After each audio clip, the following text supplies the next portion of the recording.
So good morning everyone, and welcome to our Staying on Top of Your Finances Lockdown and Beyond webinar today with some speakers from 1825 Financial Planning Standard Life. Just before we get underway, can I go over a few house rules with you all? Firstly, can you take a moment and make sure that you are set on mute just for the presentation part of the talk today. Also, to save you taking lots of notes, I've just spoken with our speakers today, and following the session, I'm going to drop you an email with a copy of the slides, along with the contact details of the speakers. So if you've got any additional questions, you can drop them an email following the presentation today. For your info, we're recording the session, which we'll make available in the next week on the Glasgow Chamber of Commerce YouTube channel, and I'll email you the link when that becomes available. Finally, there will be the opportunity to ask questions following the presentation today, and you can do that in two ways. Throughout, please feel free to use the chat function and enter any questions as we go along, and we can bring them up when we reach the Q&A session. Or you can raise your virtual hand when we get to the Q&A session, which you'll find at the bottom of the participants list. So over the last 6 months, Glasgow Chamber of Commerce has delivered a package of webinars designed to support members and businesses adjust and adapt to the uncertain and changing times caused by the COVID-19 pandemic. They covered issues such as the support available and how you access it, how to communicate with your clients and stakeholders during the pandemic, managing your HR, looking after your people, amongst many more. Today, we're turning our attentions to financial planning as the pandemic continues, and we're going to look at some of the issues that we can control during these uncertain times to stay on top of our finances and plan for the future. I'm delighted to introduce our speakers today, Scott Moore and Fraser Kerr, both based in the Scottish region of 1825 Financial Planning, who specialise in providing personal financial advice in addition to advising businesses on a range of employee benefits. I've got to know Fraser and Scott over the last couple of months, and I'm looking forward to hearing what they've got to say today. So Scott, over to you. Thank you, Alan. Good morning, everyone. Thank you for giving us your time this morning. I hope you get something from this today in what is certainly unprecedented and difficult times at the moment. So what we're going to do today is talk to you a little bit about financial planning and the various aspects of financial planning, and I guess how we would approach a client relationship and things that you need to be thinking about in terms of your own finances. Now, we're very much about financial planning rather than just solely looking at products, but obviously things like pensions, investments, ISAs, etc. are very important. But we'd very much stress that they are the engine behind delivering your financial planning objectives. Financial planning is about what is important to you as an individual and what you're actually trying to achieve. You could move it on, Fraser. A few warnings there, as always. As anyone who has any pensions or investments over the last few months, you will realise that pensions or investments can go up or down. So these are just some of the compliance warnings that we have to put into the presentation. So who are 1825? Well, we are part of Standard Life Aberdeen Group, and we provide regulated advice to individual and corporate clients. Most or all of our advisors are qualified to the highest qualifications in the industry, either chartered or certified planners. So that you know that you're getting advice from 1825, you're getting it from very qualified and experienced individuals. So what are we going to look at this morning? Got a little bit of context around what we're doing and why we're doing it. We're going to look at how we approach the area of financial planning and what is really important for you when thinking about your own finances. We're going to look at some of the key considerations within that. Fraser is going to talk to you a little bit about some of the investments, products, types of things that you should be thinking about doing whilst looking at your overall financial planning. And then I'm going to sum up as to how you actually bring that to life. How as an advisor do we show you what your future may look like? And then we'll sum up after that. So There's absolutely no doubt that the last 6 months have given us all food for thought. And what you're about to hear, I would say, and I make no apologies about it, there is nothing in here that probably most of you haven't heard before. In the current environment, there are no silver bullets for tax planning. There are no fancy strategies that are available. But what we often find, and particularly when the climate is as it is at the moment with COVID, people do tend to forget a lot of the basics, and sometimes you just need to take stock, revisit what's important, and actually think about your future. So what is financial planning? Well, every individual is different. Everyone has different things that drive them as individuals. Everyone has different goals. Everyone is at different points in their life or their working life. Everyone has a different family situation. So financial planning is really about understanding what is important to you as an individual, what drives you, and what you're actually trying to achieve in the future. So the biggest tip I would give someone is actually just have a blank piece of paper, draw a horizontal line as far into the future as you want, and actually start to plot things on that line as to events or things that are important or things that you might want to do in the future. So that could be just simply identifying who is important in that future, your spouse, your partner, children, parents, grandchildren, or even great-grandchildren. Look at that line and plot appropriate points. So you might have kids who are getting married in a couple of years. You might be very focused on a future age that you want to retire. You might have deposits for kids for houses, etc. These are important milestones in your personal journey, but also financial impacts to that. So what are the big things that you want to plan for? As we said, it could be marriages, it could be retirement, it could be deposits for houses, it could be buying your own house. And then what you need to do is analyse what expenditure is attached to that. Now, obviously, what we're seeing with clients at the moment is that the last 6 months have really changed their perspective on things. So you might be in a situation you were very focused on working for the next 20, 30, 40 years for that matter, but actually you've taken a different perspective on things. So it's time to take stock and revisit what your priorities are and have a think about what's changed, or if you've ever actually looked at the future, now is a good time to do it and reassess what's important to you. So how do you do that? I guess you just have to take a step back and ask yourself some challenging questions. So what's changed, if anything? Are you prepared? How do you feel about the future? Have you given yourself enough time and space to make that happen? What can you bring forward if you want to bring anything forward? What might you have to move back? And this is, that one is a real difficult one for some people, because we find that people don't want to address things like retirement, and just for the very fact that they might not like the answer. But the quicker you know about the issues and the problems, the quicker you can deal with it, and the quicker you can plan it. So what are your new priorities, if anything? Have they changed? And even if they haven't changed, it's always good to take stock. One of the things that's really important in planning ahead is what is your risk appetite, both in terms of investing any capital or looking into the future. And for some people, the last 6 months or the current events may have completely changed their attitude to that. What about your capacity for loss? So how well financially are you kitted out to absorb any volatility in stock markets? Do you have enough income coming in to meet your expenditure? Do you have enough cash in the bank to give you liquidity if you need to buy a new car tomorrow, for example? So these are just some of the initial things that you need to start challenging yourself on. Continued on that theme, to actually look at the specifics of your capital and your investments. Are you looking for just your capital to grow? Are you looking for income? Or are you looking for both?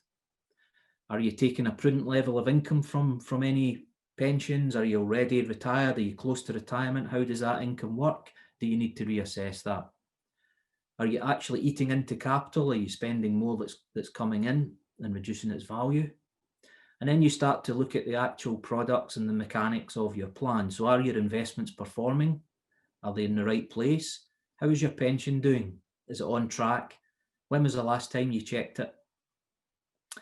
And I guess the fourth strand to that, which is vitally important, is it's all very well putting a plan in place, making sure everything is doing what it's set out to do and you're happy with everything, but have you actually planned for the what ifs?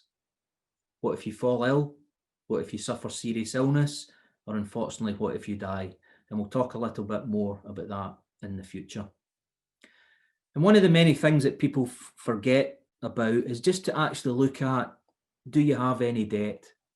And when we talk about debt, we don't always talk about lots of debt where people are in trouble, but everyone, at some point has had some debt. We've all had credit cards, we've all had mortgages. Have we actually looked at that, what we're paying? Is there anything we can do to improve that position? And sometimes people do get a bit hung up with making investments when they've got some debt, and actually the right thing to do is maybe clear that debt first, because the interest rates will tend to be significant on that potentially.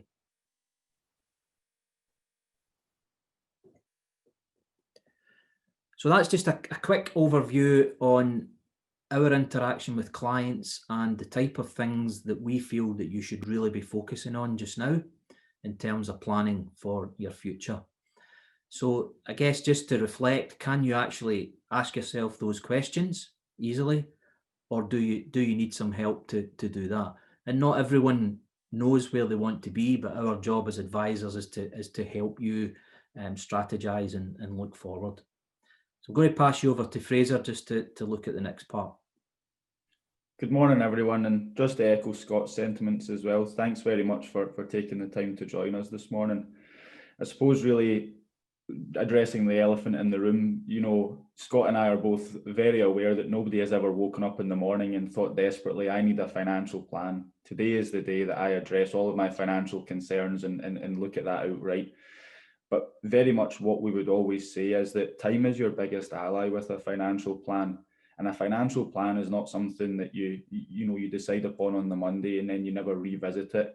The real value is in constantly coming back to it, evaluating your own position and continuing to ask yourself those challenging questions that Scott raised, continuing to look at what's important to you, what's your priorities, and if there's going to be a shift or a change in your outlook that maybe you want to bring retirement forward, push it back, and what the impact of that would actually be. So within your financial plan, there's a whole host of assets that can play an important part in financial planning. And these aren't just limited to sort of investments and pensions. You might work for an organization that has direct shares. As Scott mentioned, protecting your financial plan is ultimately so important. There might be your property, your main residence, potentially a second property that you might rent out as an additional income stream as well. There might be savings that you might have built up as well, potentially inheritance funds that could just be sitting in cash, the use of ISAs, and probably the most important thing and what's overlooked, I think, in terms of being the fundamental foundation of where you are, is having an emergency fund and really just being able to turn to that in times of distress and having just the safety net of having that there. Again, Scott alluded to it. With regards to where you are, some people can always prioritize the investments, the appeal of potentially making gains on those. But first and foremost, the most important thing is having a solid emergency fund and foundation, and then looking to protect that position as well. And then from there, from a position of strength and where you've got peace of mind, you then look to build and move forward there as well. However, moving forward with a focus on your pension savings, pensions can absolutely be a great way of saving for the future. You receive tax breaks on what you're putting in. So quite simply, if you're a basic rate taxpayer and you're putting in £80 per month, that then gets grossed up to £100. And similarly, if you're a higher rate taxpayer, you can see £60 a month quite quickly becoming £100. And this is before you've actually looked at any of the investment growth as well. The tax advantages continue when you come to access the pension. 25% of your pension pot is predominantly available as tax-free. In some instances, this may be higher if you have any protected rights or benefits.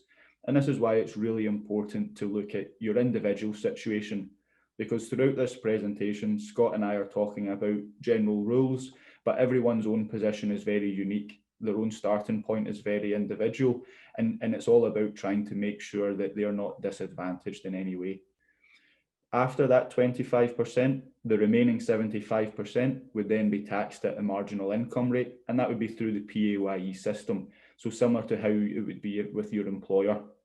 And I would like to stress as well that with the 25% that's available tax-free, that's not a case of being able to just take that money as a lump sum. You're able to have some quite efficient tax planning opportunities there, because you can actually drip feed that money out, take ad hoc lump sums as they're required, and just really try and extend the lifespan of that 25% that's tax-free.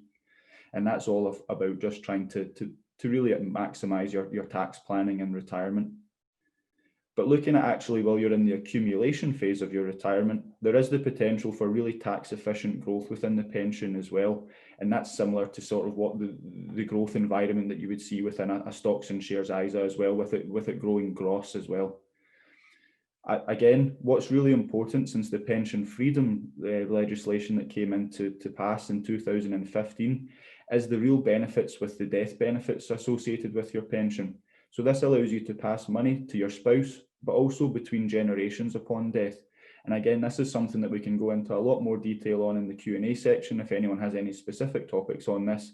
But very much it really is important, and as for passing wealth, it probably is the most efficient tool for doing so. So from age 55, when you can come to access your pension, you do have a host of options available to you. You're able to use the cash from the pension. You're able to flexibly access and draw down an income from your assets, or you can actually use them to buy a guaranteed income, and that would be in the form of an annuity. Again, some people would prefer a blended approach, potentially where they have cash that's available to provide an emergency fund. They have guaranteed income in the form of annuity that might meet their baseline and essential expenditure, and then they might have flexible income on top of that, and that could be adjustable and able to change dependent on their discretionary spend and what their needs are at any given time as well. I think the beauty of it is that it very much is a moving beast, and it's something that your pension is now a lot more flexible than it once was, and that's reflected in the options that you now have with it. And again, it's not to say that there's any one hard and fast rule for everyone.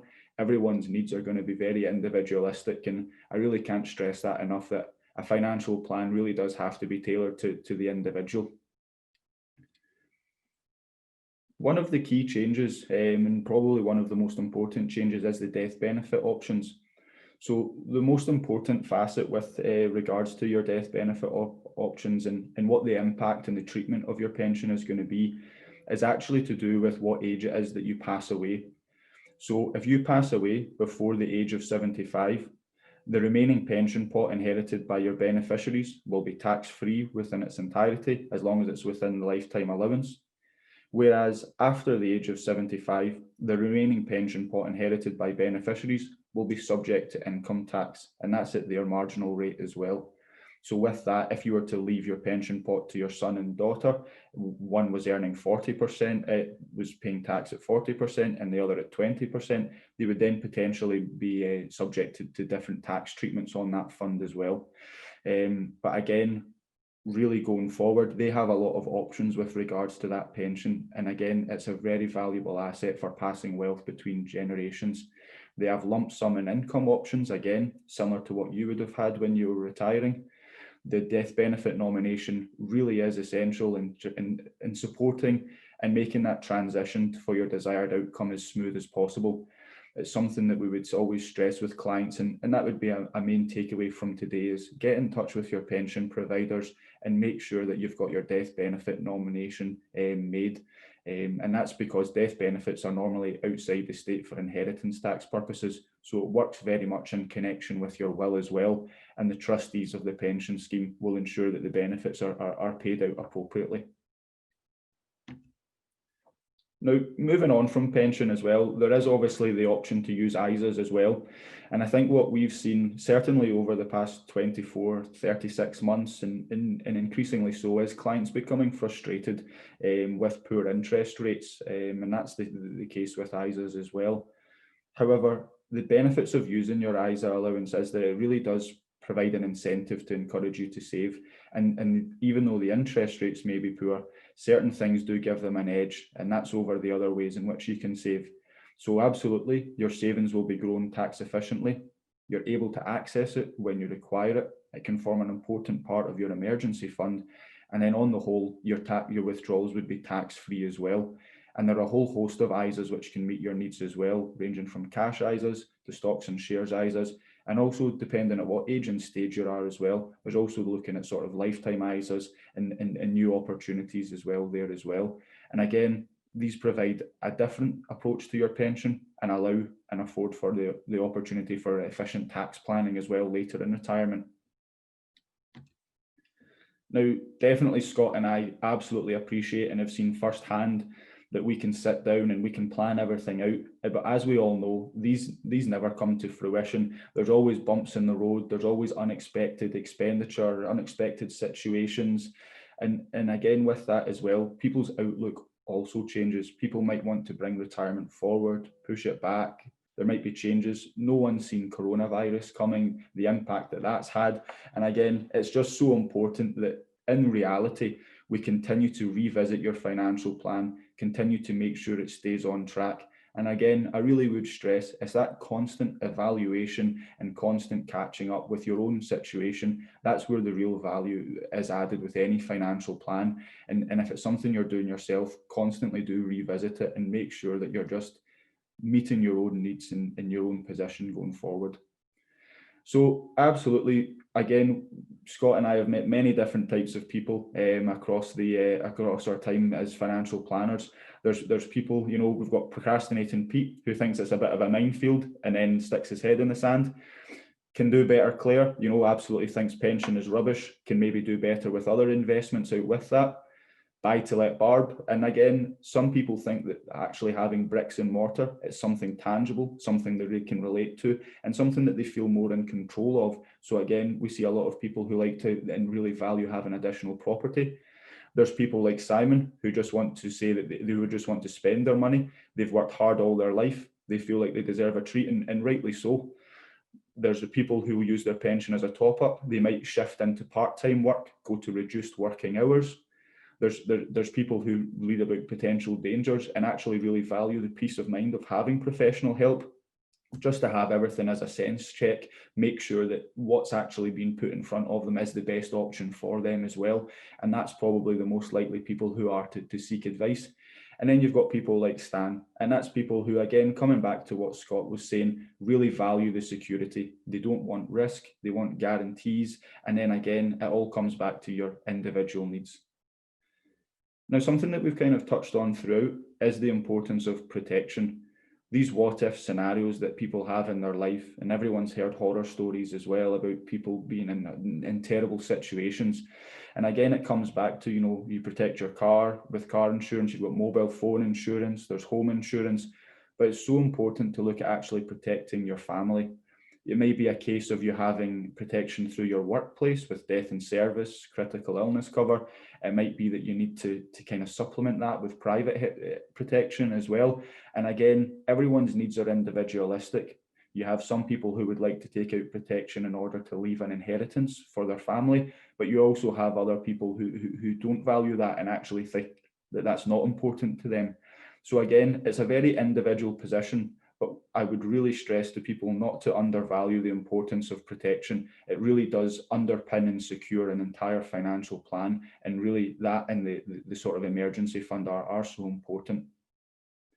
Now, similarly to what we spoke about with the nomination forms, I think really in terms of good housekeeping, having a will and power of attorney is so important. Realistically, with a power of attorney, you know, you hope you get one and you stick it in a drawer and it's not needed. However, just the peace of mind of having that there, should it be required, that will save any loved ones a lot of stress and work and expense at what would already be a difficult time. And the same is very much true for your will as well. It's so important to have these in place. And again, I can't stress enough, it would be a very difficult time for your family and loved ones and beneficiaries if these documents are required.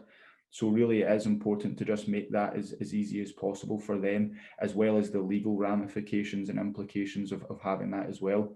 And it really is as simple as well of having your files at home organised. And that's just so that any loved ones can know where they can access your information, you know, all your information about bank accounts, direct debits, who to get in contact, be it Scott Moore at 1825 Financial Planning, or any professional connections that you have that can add value.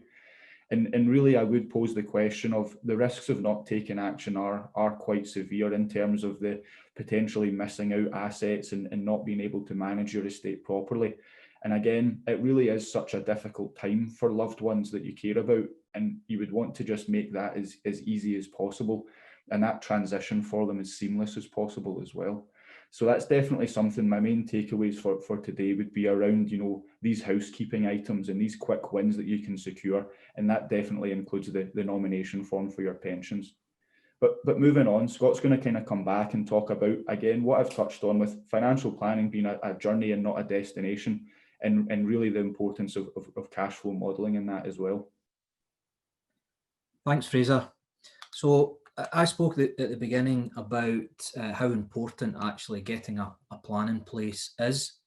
Fraser's touched on some of the things that would fit into that plan, be it pensions, investments, protecting against the what ifs. So it's all very well someone sitting down, spending a lot of time thinking about what they want to do in the future, but how do we actually visualize that? How do we bring it to life? Well, one of the things that we use quite extensively with clients is cash flow modeling software. And that effectively is a nice sophisticated piece of software that enables us to put in where you are just now, so all your assets, all your income. We get you to focus on what your objectives might be in the future, and we plot them in a nice piece of software, which then shows visually whether A, you're able to meet those objectives, or B, what you need to do and to fill in the gaps. So those objectives could be very different. It could be, I want to retire at age 60 with an income of £30,000 a year. So we can actually show you in numbers, if you like the numbers, or in nice visuals, if you prefer the visuals, as to whether that's achievable, and then start to look at what plans we need to put in place to do that. So as we say, we can actually add value by bringing that to life for the client. So it could be, when do I want to retire, at what age and at what income? It could be, how do I minimize tax liabilities? It could be, how do I avoid running out of money? Or it could be someone who's already retired who wants to start to move assets to their family, for example, and want to know if they can afford to do that. So all along, this cash flow modelling is looking at things like sustainability. Can move that on, Fraser. So one of the first things we get clients to do is actually, because quite often clients will ask us, how much do I need to retire? And the simple answer to that is, we don't have a clue, because every client is different, and it really depends on what your own lifestyle and what your own goals are. So what we encourage all our clients to do is to actually sit down and look at what they are spending, either if they're pre-retirement, and then have a think about how that shape of income or what they might spend their money on will change in retirement. And actually, it's a very good exercise for anyone to do. It can be quite a sobering exercise at times, to actually know where the money is going. But you cannot plan for events in the future if you don't know what those events look like. And particularly around retirement, you can't plan for retirement unless you have a good idea of what retirement income you might need. One of the other things that we do, as Fraser talked a bit about housekeeping, we actually have another document which we call next of kin documents. And it's really just a 3 or 4 page document that you can stick with your will or stick away in a safe somewhere, which, as Fraser touched on, details for the remaining family if something untoward were to happen to you. All the details of bank accounts, investments, pensions, and it even goes as far as things like passwords for social media sites, etc., so that you're able to close off your affairs when you're no longer here. So just to sum up, we've talked a lot about planning, and in our mind that is the key. Advisors like ourselves will often say that they are financial planners, but we'll talk a lot about investments going up or down. We can all do that, and quite frankly, that gets quite boring after a while. Investments will do what they will do, funds will do what they will do, but the key to all of this is knowing where you're going, knowing where you want to get to, and constantly monitoring if you're going to achieve that. So to sum up, what we would say is have a think about your position. The last 6 months have really focused the mind for people and have changed people's perspectives on things. So it's important to remain calm and objective and be patient. It isn't easy. It takes time. You know, simple things like analysing what you're spending, what you potentially might spend in retirement, take some time. But the sooner you start, the easier it is to meet those objectives. We talk about avoiding behavioural biases and emotions. So just because other people are doing something doesn't make that one of your goals. You have to really think about what you want to do from a future perspective, and then the finances that are needed to dictate that. As I said earlier, take stock, revisit what your priorities are. If they haven't changed, fine. If they have changed, you need to have a think about the impact on your finances. As we said at the start, one of the simplest ways is just to draw a line either on a piece of paper or an iPad or whatever, and just start to have a think about what the future might look like.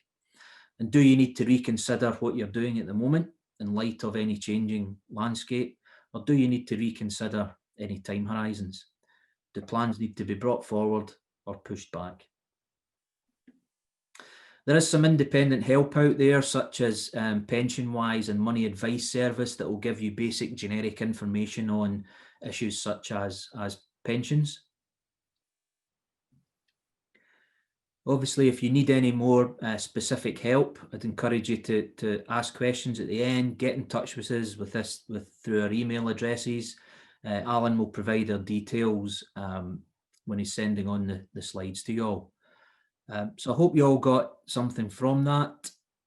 Please feel free to ask any questions at all, either now or if you prefer a one-to-one chat following this. Thank you for your time. Well, a big thank you to Scott and Fraser for taking us through that presentation this morning. Thank you very much. I'm not sure if you've quite put the fear of God into me and a way to come up with a budget, I think, now and start thinking about this. But it's now over to you guys if you've got any questions. As I've said before, you can ask using the chat function, or you can raise your virtual hand. But I'll maybe get us started this morning. I've got a couple of questions for you. I think through the presentation, you were giving us good hints and tips on how we go about setting financial objectives. What would you say are the top 3 things that someone who's not thought about this up until now should go about, what they should do to set those objectives if they're approaching it right now? I definitely think it's a case of working back, Alan. So I think the first step for me would be looking to identify where you actually want to be, where you actually want to see yourself. Looking at the time horizons that you've got whilst you're still in that accumulation phase, and then looking at sort of working back from there. So definitely I would say it is all a case of, you know, A, identifying where you are just now, C, identifying where you want to be, and then B, really is that financial plan. What are the sort of actions, the behaviours that we can put in place in order to try and make that a reality? And again, it's not to say that there's not going to be bumps in the road or unexpected events that take place and happen. And that's where sort of the importance of the emergency fund and protection really does come to the fore. I definitely would say there's not a hard and fast rule for that. There's not a rule that's applicable to all. It definitely is very unique and individualistic. And I would really stress that is that, you know, Scott touched on it as well. Everyone's own individual needs and wants are very different, and be individual, you know, be unique to yourself, and we can work back from there. Yeah, I think the biggest tip, Alan, I would give is almost take the finances out of it to start. So everyone can articulate what's important to them. Everyone can articulate the things that they would want to do. So what does good look like? So if you're approaching retirement, plot out what you would want to do in retirement. So do you want to go world cruises? Do you want to buy a boat? Do you want to do all these things? And then you put the finances around it. People often go the wrong way around and start with the investments, the pensions, the financial aspect, rather than what do they actually want to do with their life. Yeah. One of the other things that was going through my head, and you sort of touched on it slightly as well, is right now where things are very uncertain, there is that thought of risk going through my mind, and I know you said that, you know, we can't really affect that. That's what happens during the pandemic, you know, particularly during this pandemic. We're seeing things going up and down right now. And I'm just wondering what you would advise in terms of how you go about managing risk right now, where things are so uncertain about. How you might go about thinking, are you investing in the right areas or investing in the right pensions and things right now as well? I think it's probably worth saying that whether things are volatile or not, the same principles apply to managing risk. So when a client's initially investing money, for example, we would always talk about what their capacity for loss is, both financially and emotionally. So how much can they afford to absorb in terms of a paper loss? Do they have enough income coming in, which means that they're not relying on these investments? Do they have liquidity in the bank, which means that if they need to put a new roof on their house tomorrow, are you able to do that? Time horizons are important. So we would always say that if you're investing money, you should be at least looking 5 years plus beyond that. And the important thing is to be rechecking that every year. So we would have annual 6-monthly reviews with clients where we would be constantly rechecking that. And if the time horizons are the same, if you've still got liquid, so it's back to the boring basics that we talk about. You know, quite often we have clients who have money in the bank and want to put it all in investments because investments always go up. Whereas we are saying to them, no, liquidity is important because there will come a time when you'll be glad to have that liquidity. So it's managing risk in this environment is no different to managing risk at any particular point. Obviously, investments can be more volatile just now. But if we've got a client where we've taken the right approach, where they've got enough emergency funds to cover any eventuality, they've got enough income coming in to meet all their expenditure, then actually the increased volatility doesn't make a difference to their day-to-day living. And that's the key to it. That's fine. I'm just wondering if anyone has any questions, just let me know, raise your hand or ask in the chat. I'll ask another question right now. I'm just thinking, Fraser, you were talking about the nomination planning for your pension. Yep. I just wanted to ask a wee bit more about that because I was a wee bit uncertain as to what that was, what it was you meant by that. Absolutely. So it really, with your pension, because it sits outside your estate for inheritance tax purposes, it can be treated slightly differently and sit outside what your will would. So really the death benefit nomination form, really all that is it's just a form that sits alongside your pension. It would be held by your provider, whoever that may be it a case of it's Standard Life Aberdeen or Aviva or whoever your pension provider may be. And really what that means is, should anything happen to you, that document is really taken into account, and that allows the pension trustees to see what your wishes were and who you wish to pass those benefits on to. So it could be a case of it going to your spouse, or it could be a case of going to a child or a grandchild, whatever it may be. But really that document, that death benefit nomination, it just works in connection with your will, and it really just ensures that those assets are going to the person that you ultimately want them to go to. And again, it's just to stress that it will obviously be a very difficult time for your loved ones, and the completion of that document really does just simplify matters, and it really aids the pension trustees with regards to trying to make that process as easy and straightforward as possible. Brilliant. I'm not sure if anyone's got any questions. Last call. I'll ask one more.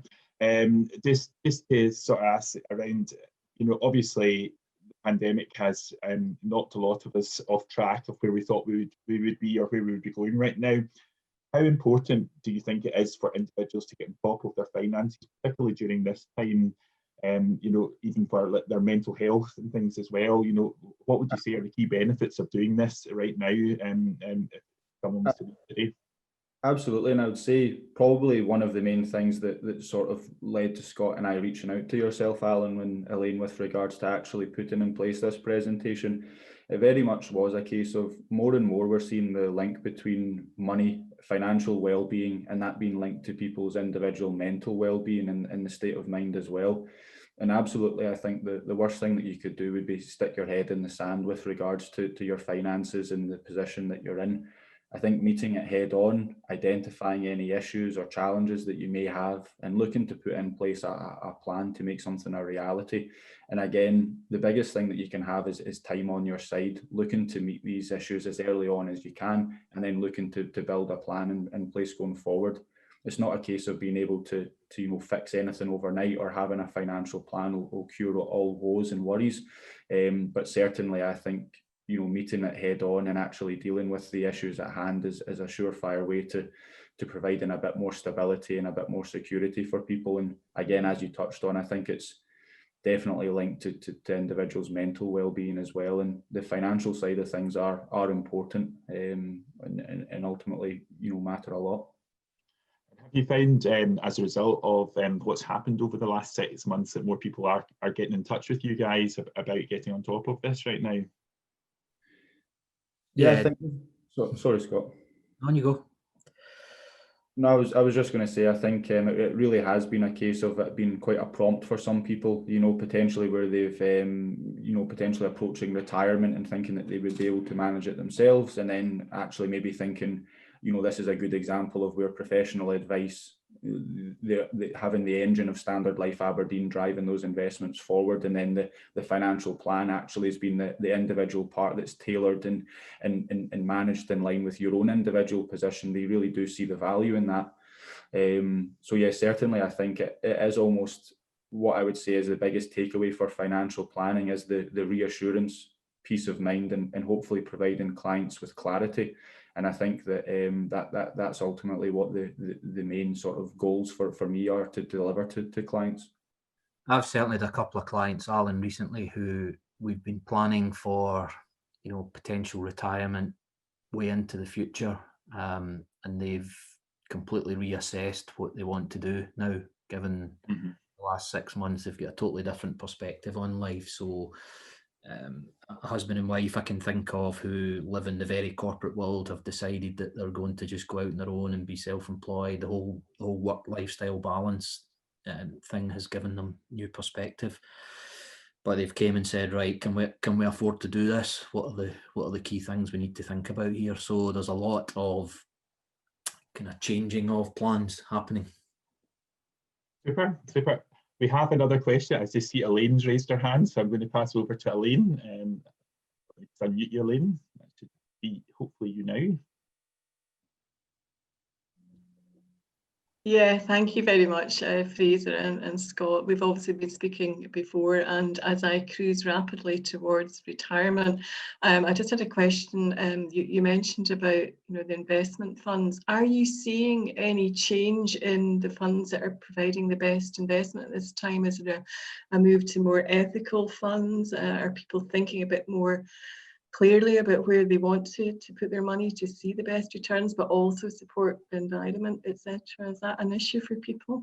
I would definitely say over the last 24 months, the rise in ethical and sustainable funds has been pronounced in terms of where we are. And we have seen sort of a shift in the cultural zeitgeist, with that just becoming more pronounced in terms of actually mattering more to people and actually being more prominent. So I definitely do think that is a factor, really, and something that's taken quite heavily into consideration. At Standard Life Aberdeen, there is quite a thorough and robust sort of ESG, which just refers to the sustainability and the ethical standards of policy that's adhered to with any investment anyway. So we've always tried to lead with that as being a foundation and a founding principle within any investment decision. But really for us, and what we do at 1825 Financial Planning, is it really is a well-diversified investment portfolio in quality companies. And again, those that do satisfy ESG criteria as well to an extent too. So again, our investment parameters and what we look for in companies hasn't changed we're still absolutely looking for that quality and that level of diversification across different asset classes and geographical regions, and that will continue to be the driving force for ourselves. And again, I think that it's a very individual question. You know, we can't say if your investment position is suited to your individual needs until we undertake that audit and actually look at the mechanics of where you are and what you're invested in, what the costs are, what the potential benefits are, and really looking to make a tailored recommendation around that. Okay, thank you very much, Fraser. Thank you. I'm just conscious of time, and I think I'll maybe just draw it to a close there today, but I just want to say a huge thank you to both Scott and Fraser for taking us through that presentation this morning.